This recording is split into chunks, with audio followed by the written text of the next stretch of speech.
Hello and welcome to Joy News Today. We're broadcasting live from our studios in Kokomlimle. We're also live on DSTV channel 421 and GoTV channel 125. We are your home of independent, fearless and credible journalism. My name is Kenneth Jesse. Coming up, Wa District Court remands 7 suspects in gruesome murder of owner of Royal Cozy Hills Hotel, Eric Johnson, for another 2 weeks. As electricity tariffs go down by 6.5% for some residential customers, PURC insists this will benefit many consumers. And as President Akufo-Addo praises police transformation for its transformation program, will this be a game changer for peace and order in the country? We have details of these and many other stories coming up in the next 1 hour. Stay tuned.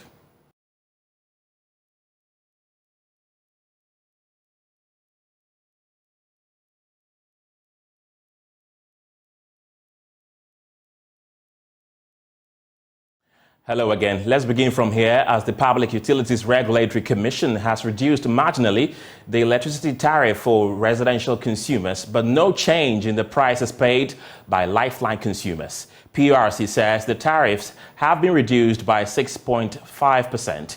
But how significant is this reduction? Well, speaking to me earlier on Joy News Desk, Head of Research at the PURC says people in the rural areas will benefit a lot from this marginal reduction.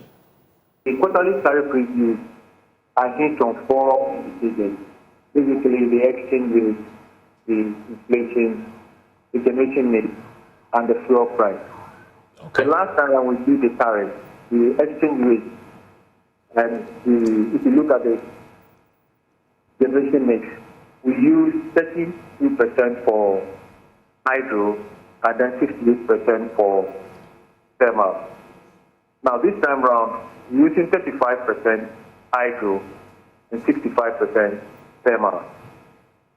The inflation rate has also dropped. The last time we used about 40% for inflation. This time around we are using about 28%. So all these parameters have seen a downward trend. The gas price that we used the last time has not changed from the one that we are using now. So these factors have aided the tariff to be reduced. Now, the lifeliners are already being subsidized and compensated. So, in the wisdom of the commissioners, this time around, if there's any gain, other consumers in the consumption bracket should also benefit from the gain. Let's take you to the Upper West region now, where the Wa District Court, presided over by Maxwell Titiriko Max Brain, has remanded for the second time 7 persons accused of the gruesome murder of the Chief Executive Officer of the Royal Cozy Hotel. And our resident correspondent in Wa, Rafiq Salam, is joining us with details. Rafiq, good afternoon. Welcome to the show. Thank you very much. Right. Can you tell us what transpired in court today? What really transpired in court early morning around 9 a.m., the 7 suspects came into the court in 2 batches. You know, there are 3 ladies and then 4 gentlemen. And so they came into the court, including the sacked human resource manager of the hotel, Eliza Mahama, and then also Michael Kluge, who happens to be the general manager of the Royal Cozy Hills Hotel. And so when they came to court, remember the last time that they were there 2 weeks ago, the court remanded them into police custody. And so this time around, what they did first was for a charge sheet to be changed to include Eliza Mahama, who was arrested somewhere around Atakwari and then flown to And so what really happens is that they changed the charge sheet today to include him, and so bringing the number to 7. And so they were in court. They were quiet and then also somehow remorseful, and then whilst proceedings went on. And so the prosecutor, Detective Chief Inspector Ali Mohammed, who represented the police at Juku, he had pleaded with the court that they have not finished with their investigations, and so they would like the court to give them 2 additional weeks to enable them conclude their investigations. All lawyers, there were 3 lawyers for the 7 suspects, and then all of them agree that they should be remanded into prison or police custody, but what they wanted is that the time limit to be reduced to 7. But there was one important issue that was raised by Clement Iledi, a lawyer for Elias Mahama, who spoke that he wants his client to move from the police custody to the prison custody because he thinks that that's where he can have unfettered access to his client. He recounted several instances that he was at the police station to look for his client for several hours. He was not able to see this client. So he wants his client to be remanded at the Wa Central Prison. And so His Honor Titriku Max Brain told them, ruled that after evaluation of the case, ruled that they will again come to court, adjourn the case to 13th of March, where the 7 suspects are expected to be. So, but what he also stated that the 6 suspects will be at the police custody, while Elias Mahama, he will be at the Wa Central Prison. And Rafiq, what was the mood of the 7 suspects in court today? The mood, they were very quiet and also somehow remorseful. Their faces were pointing downwards most of the time that they were in court. Right. Rafiq Salam is our resident correspondent in the Upper West region. Thank you very much. Let's head to Parliament, because during his State of the Nation's address to Parliament yesterday, President Akufo-Addo took time to praise what he described as the changing phase and transformation of the police service and asked other state agencies to emulate their example. But how has this impacted security in our communities? We'll be speaking to security analyst Dr. Adam Bonner shortly. But first, listen to the President speaking in Parliament yesterday. I might add that it has also meant that we've had to spend a lot of money that would have otherwise have been available to spend on many of our development needs. But I believe we're all agreed that the primary responsibility of the state towards its citizens is to provide and guarantee peace and security, and we're doing just that. Since we came into office, we've ensured a significant expansion of the armed forces and all the other security agencies. We're paying diligent attention to their welfare as well. The accommodation and physical environment generally of the security agencies are being improved. We've quickened the pace of the retooling and equipping of the security agencies to ensure readiness towards the emerging security threats. For the majority of us, in our everyday activities, it is the security of our streets and homes and communities that concern us most. We want our children and grandchildren to grow up in a safe atmosphere, and the Ghana Police Service played the lead role in this. Again, government has performed most creditably. The police are much better equipped than they have ever been, and their increased visibility on the streets goes a long way to reassure the community. The changing image of the police is perhaps best exemplified by the dramatic facelift they have given to the frontage of the police headquarters on the Ring Road in Accra. It is beautiful, and I recommend it to all institutions and indeed households. Right, so that was President Akufo-Addo in Parliament yesterday. But let's get talking on the back of this. And joining me via Zoom is Dr. Adam Bonner, who is a security analyst. Grateful for your time this afternoon. Let's start from the things the President talked about. Beautification of the police infrastructure, uniforms. What has been your observation thus far? Well, yes, good afternoon. I think the President couldn't have gotten it better than he put it yesterday. If there is one area that one would credit this Nanado's administration with, then I would say it is the security sector of this country. Right. I say so because those of us who work within the space, I can tell you that right from the armed forces to the Ghana Prison Service, there's been massive retooling. Right. You can talk about the Abraham tanks that the military have. Now, every now and then, you see jet fighters hovering around the skies of Accra and other neighborhoods in this country. We now have the Ghana Navy tooled with, patrol boats. Even the Ghana Police Marine units, they have boats or patrol boats that have been procured for them from Istanbul, Turkey. Right. The police service, I think, also now have about 3 helicopters. You can talk about the fire service, immigration. Massive retooling has taken place, together with what I would call massive recruitment into the service. So if there is one area that we have to credit this administration with, then I can tell you it's going to be the security sector of this country. And I think the president also spoke about the Ghana Police Service. Yes, there's been massive changes that has taken place under the Ghana Police Service. I mean, all of us were in this country right from 2017. Crime levels skyrocketed. 2018, it became worse, under one IGP to the other until the time that the current IGP was roped in to come and deal with, the frequent highway and daylight robberies.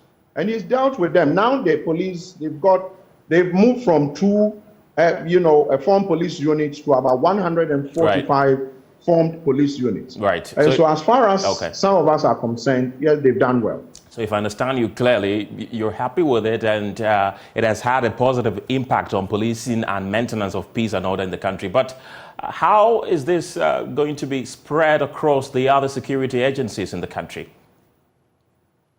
Well, I think the spread is already taking place. Last month, thereabout, I am aware the Ghana Fire Service, the new chief fire officer, together with the outgone Interior Minister. Credit to the outgone Interior Minister. He's done a yeoman's job in ensuring that the security agencies that were under him were tooled. I mean, they opened a new fire training school, I think somewhere in the north. Not sure whether it's Tamale or in the Upper East, one of the areas. And immigration have done so. We now have border posts. I mean, well refurbished, or what do we call it? A set-up border post or stations around the borders of this country. I was in Hamile and entered one of the facilities. They have fingerprint scanners. They have, facial recognition systems in most of the immigration facilities we have around the borders. And so I think the spread is already taking place. The only thing is that there has to be more, resources going in there, because if you look at where we find ourselves as a country, we are surrounded by countries that in one way or the other have one insurgency issues or the other. And so I think a lot more attention must be paid to, these agencies. We already know what is taking place in Baku. Right. It looks like the president seemed frustrated with, not making inroads into Baku, even though a lot of investment has gone into the security sector of this country. So I would say they are spreading it, but maybe with the Ghana Police Service, because of their pivotal role when it comes to internal security, we see them everywhere. In the past, I mean, visibility was zero. These days, they are everywhere. Right. You find yourself in this part of the country, which I think is good for the service and is good for the IGP himself and the state and all of us, if you ask me. Okay. Dr. Adam Bona is a security analyst. Thank you very much. Let's head to the central region now, because displaced squatters, mostly Liberian refugees, have taken over classrooms in Budumburam area in the central region following the demolition of their structures by the Guma Fete Traditional Authority. A notice to demolish the camp in 2021 was put on hold following intervention by the Refugee Board. According to the local assembly, the camp has become a settlement and now bears the infamous credential as a hideout for social deviants, including alleged robbery gangs. But last night, the assembly started the demolition exercise affecting over 2,000 people. We don't know. We have just got a school, or we're going to go to a school. Even the school self say, Even when we put the school, they were not so easy. The principal, they all got annoyed, and we said, look, there's nowhere we can go. When crisis come, we look at a church and a school. They will run for safety. They said, we have come to the school here. So you this time? Yes, of course, yes. Imagine we have been almost 33 years since the Civil War. You have not done nothing to reset us, nothing of that nature. At the present, we find our own food. When I find my wound for why is I more inflate pins on me to break the place I'm living? I don't even know where I'm going right now. See my machine outside. No notification. Just daybreak, they say they're coming to break our places. So know where to go. We don't know where we're going to do. That's our problem right now. You people see where we're doing right now. We don't even know where we're doing. That's the problem. I don't know if na ground say asleep, but God grace, if I get up, then I, if I not get up, then I. So I don't get nothing to say. So where are you going to pass the night? Where will you be sleeping?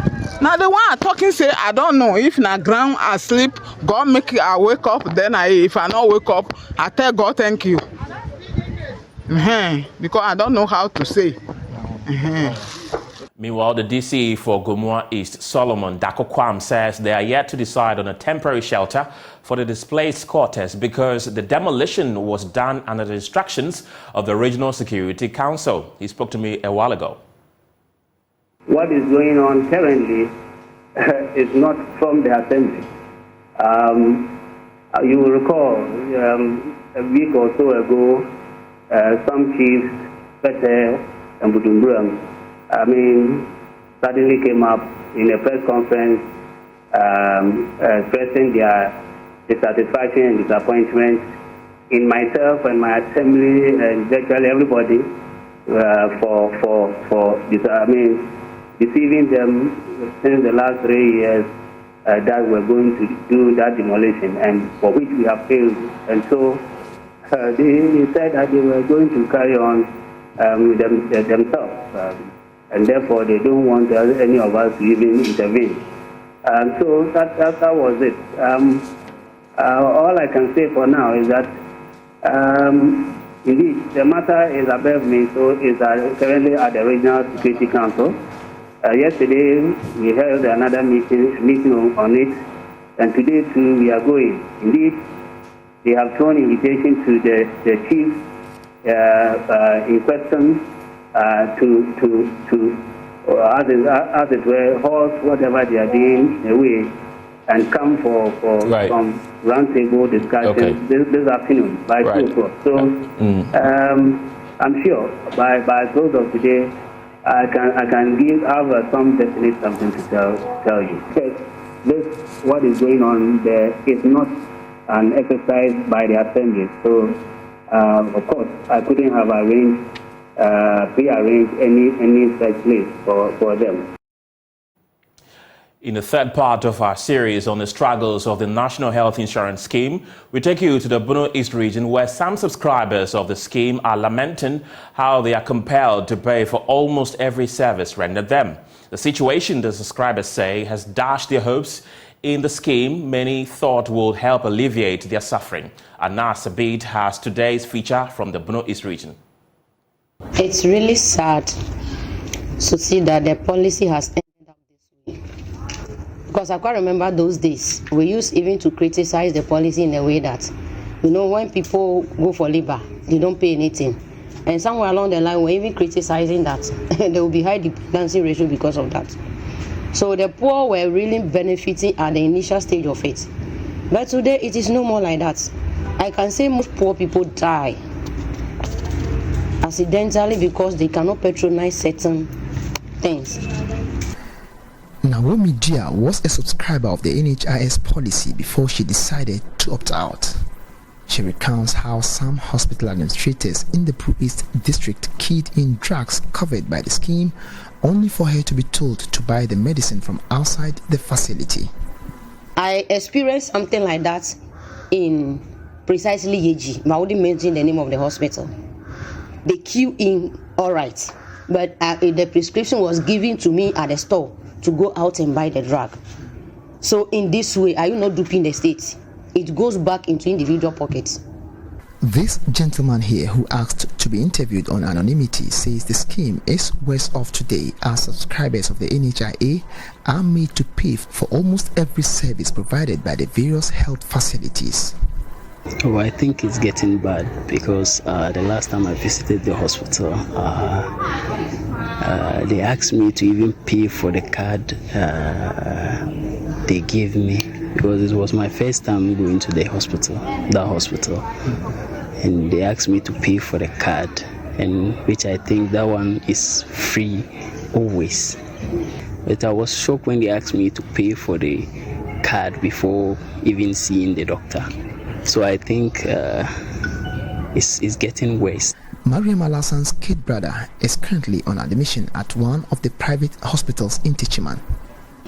For 3 to 4 days, Mariam has been made to cough out nearly 1,600 cedis just to buy medicines for her brother who is currently on admission. In my own experience now, for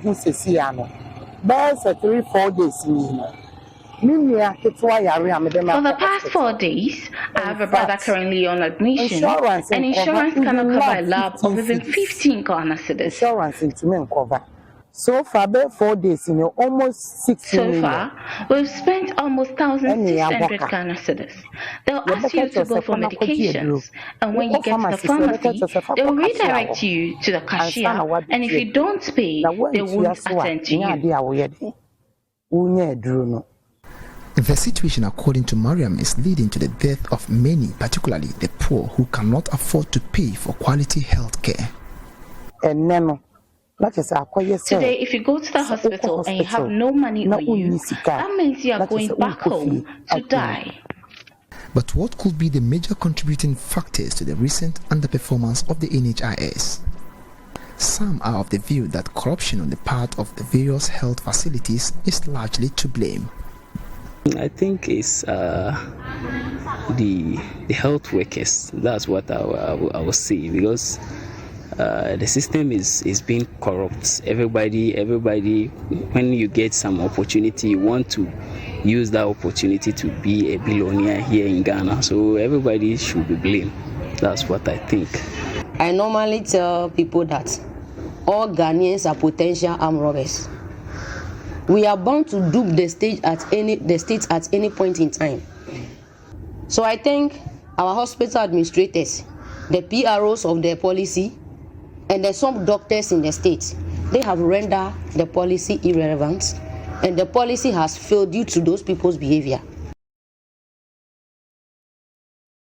On the back of this, the National Health Insurance Authority has expressed worry at the rates some patients are being made to pay for drugs and services the scheme covers. Spokesperson for the National Health Insurance Authority, Barry Masapon, is urging patients who are charged for services and drugs listed under the scheme to seek refund once they can show their receipts. He's been speaking with Features Editor Richard Kojonyako.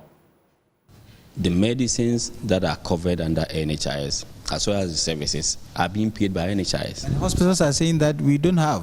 So you have to go outside and buy. No, it's a different situation when they say we don't have the medicine, and so we want to prescribe for you to go out and buy. That medicine is covered by the NHIS. Covered. If it's covered and they prescribe it for you, just take your card and the prescription, go to any pharmacy that we work with, because we also deal with pharmacies and chemical shops. They can give you the medicine without taking money from you. So now the question begs for answer. Why is it that when a member takes his or her card and a prescription form to a pharmacy, they give them the medicine without taking money from them? But when the hospitals give them the same medicines, they take money from them for the medicine. It means NHIS indeed is paying for the medicines, but somebody is trying to look sharp. So to help us also deal with this thing and get your money back for you, you need to insist on receipt. Never pay any money anywhere without insisting on receipt, as far as NHIS services is concerned. Because it is only at the back of you receiving or taking receipts that we will be able to verify whether what you paid for is actually supposed to be paid for, or it's rather paid by NHIS, and so nobody's supposed to take your money for that. With congenital cases on the rise, the government of Ghana has been urged to provide free healthcare services for children with the condition to ease the burden on parents and also save the lives of these children with the condition. According to the president of the Children's Heart Foundation Ghana, Jacqueline Ahomka Lindsay, just as education is free, treatment for children with heart-related problems must be made free as well. She spoke at a health walk to raise funds for the surgery of over 50 children at the Kolebu Teaching Hospital. Congenital heart defect is one of the most common types of birth defects in children.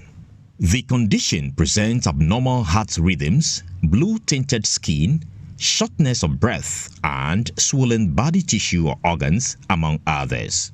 Treatments for the condition may include medication to lower blood pressure and control heart rate and heart devices, while serious cases may require a heart transplant.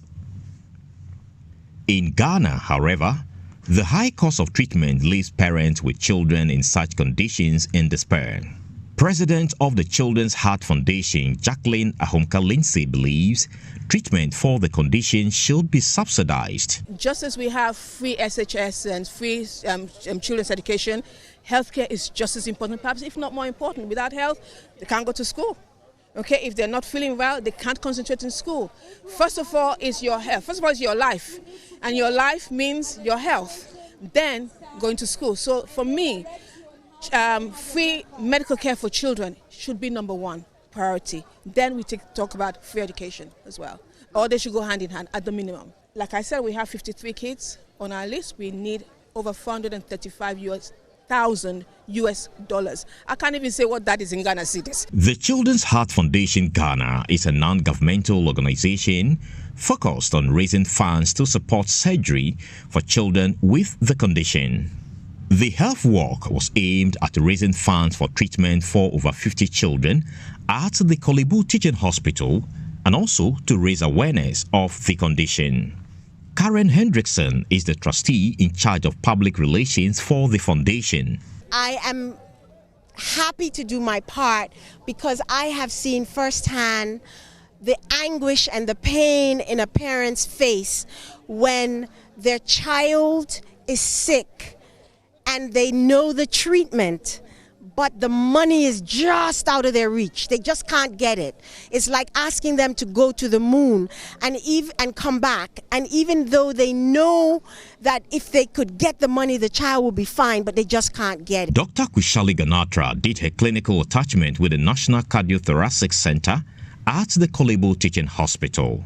She shares first-hand experience with children living with congenital heart conditions. So for me, it was a very difficult thing to watch because I would watch Professor Yao and her team screen the babies, and the look on the parents' faces when they would tell them that they need a surgery. And imagine how the parent would feel that they can save their child's life, but the only thing standing between them and having their baby is that they cannot afford to do the surgeries. So it's a very sad thing, and because the surgeries are so expensive, we don't have all the expertise in Ghana. People have flown in to do some surgeries. They have even flown some of the babies out. We're so under-resourced. We need whatever we can get from people. And having been there and having seen the impact it's making on the ground, it's a whole different thing, knowing that the money that you're giving is actually reaching the people in need. With an increasing number of children living with the condition needing surgical interventions, it is important that the necessary financing measures are put in place to bring relief to parents and families. Prince Kuduga's report for Joy News. In more stories this afternoon, Ghana's efforts to achieve the Sustainable Development Goals have received a boost as a non-governmental organization. Helping Africa Foundation is pledging to assist the country on this path. Helping Africa Foundation is implementing measures to help equip students and teachers with modern STEM education models to meet the Sustainable Development Goal 4, which is aimed at ensuring that every child receives quality education. The annual Impact Roundtable discussion and robotics competition is aimed at training young students to utilize ICT tools and equip them technically. This initiative serves as a blueprint for exploring transformative power of robotics technology within the educational landscape. The event seeks to provide quality education to satisfy the Sustainable Development Goal 4. The Deputy Director for Helping Africa Foundation, Jonathan Wessner, encouraged women to be interested in technology-related topics to help promote STEM education for all. One of the things that we're focused on doing is dealing with the Sustainable Development Goals, and one of those goals is gender equity or gender equality.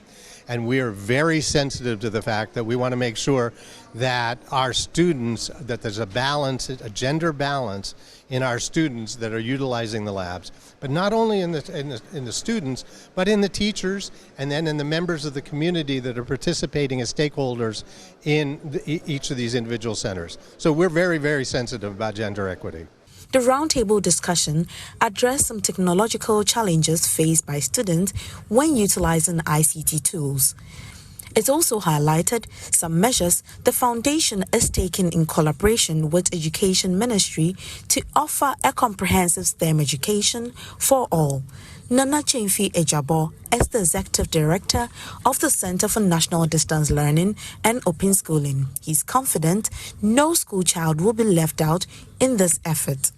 We believe in all the SDG agenda. SDG 4 talks about quality education and equity. So we don't care. We don't want to make sure that a child is only living in Accra or Kumasi. Wherever you are living, we care about you. We want to make sure you also receive quality education to be sustained and to be relevant to support your growth to become a functional major citizen for the country. The annual Impact Roundtable discussion and robotics competition gave students the opportunity to unleash their creativity and technical prowess as they tackle technical challenges through the use of robotic solutions. Ramat Pashiru and Stephanie Bempon's report read to you.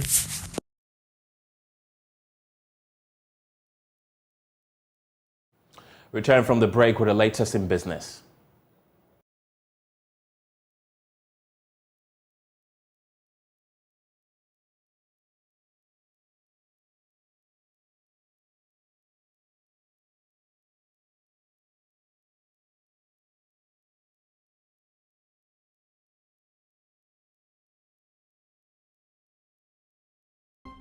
Hello, welcome to the business segment on Joy News today with me, Pius Kojo Baka. Industry players are reviving calls for the review of school curricula to align with industrial needs.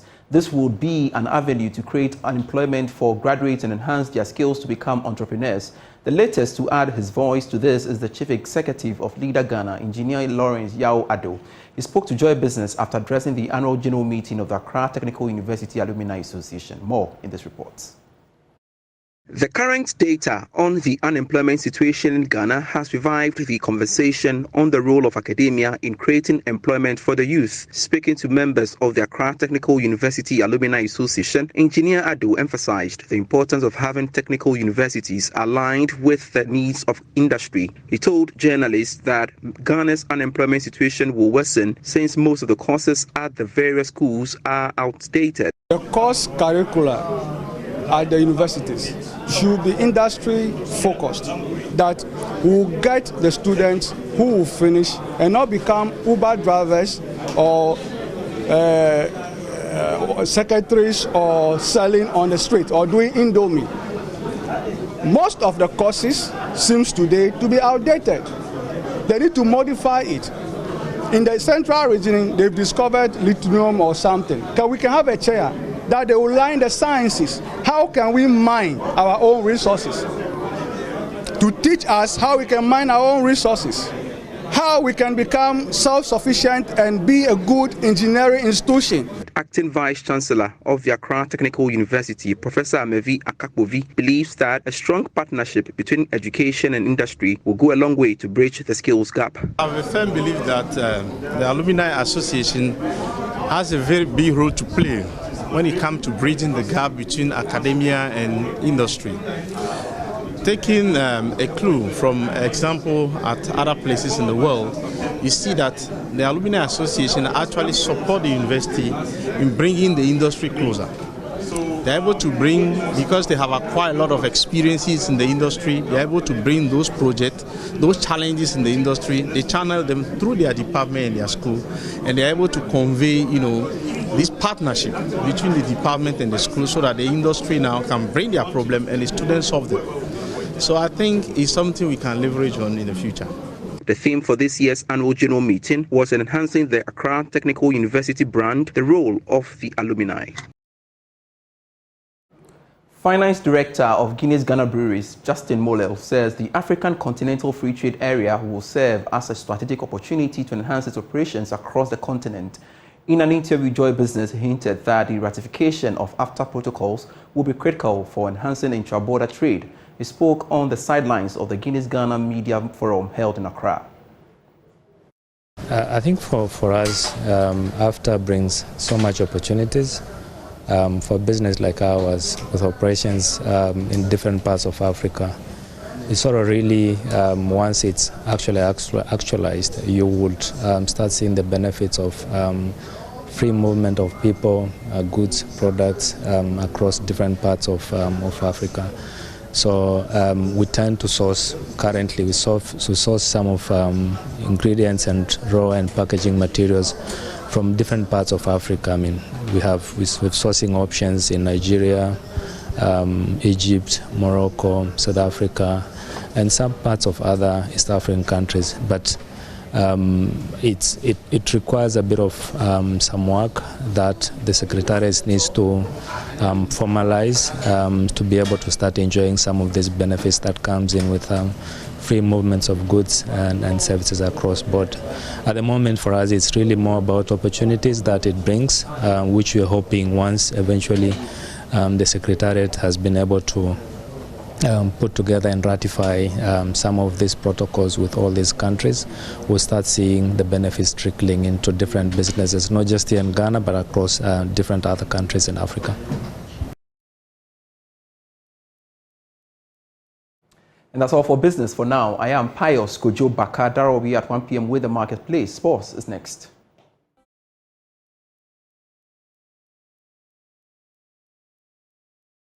Let's do sports now. On Joy News today with me, Muftau Nabila Abdullah, head coach of Ghana's Black Queens. Nora Hoptel says she's got a plan for Zambia later tonight in the Olympic qualifier that will be happening at the 11-1 Wasa Stadium in Ndola. The Black Queens lost the first leg 1-0 at the Accra Sports Stadium last week, Friday, and they will be seeking to overturn the deficit to secure qualification to the next round of the qualifiers. 0 in Accra, but we had a very good performance on the pitch. When you look on the statistics, they were all on our side. Possession, attempts on the goal. I think we deserved there at home a goal, but that's how sometimes football go. We flew then very straight to Zambia, right Friday night to arrive early here. We had a very warm welcome in Zambia. It's a beautiful country actually. I like how it's green here, the people are very friendly, so we feel very, very good here.